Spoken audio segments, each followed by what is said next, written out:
nhìn xin nhi chỉ tổ an phật hi con tao nhi chỉ tổ an khói xin ngài ti ở nhầm bên con nhi ti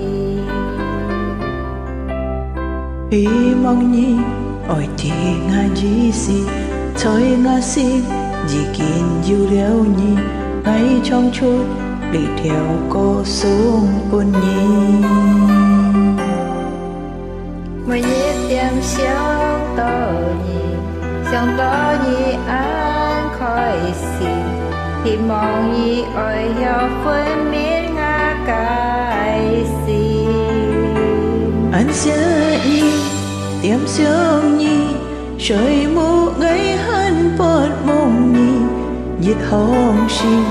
con siêu kỳ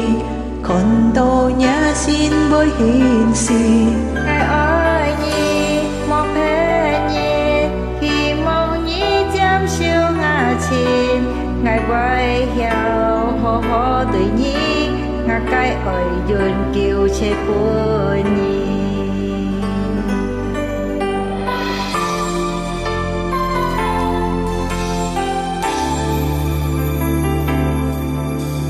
nhìn chết nhi chỉ tàu an phón hi con tao nhi chỉ tàu an khói xin ngay tí ở nhau bên con nhi tí thì mong nhi ở tí ngài chỉ xin thấy ngài xin chỉ kiện nhiều liao nhi ngài trong chơi vì theo cô con nhi tí mùi nhi tiêm sớm tơ nhi an khói xì y mong nhi hiểu quân min ngã cái xì anh sẽ nhi tiêm sớm nhi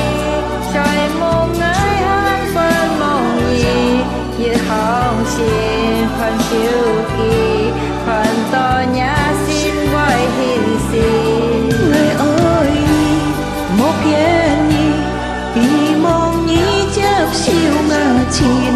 ngày bơi theo hò hò tự nhi ngã cái ở dùng kêu chạy buồn nhi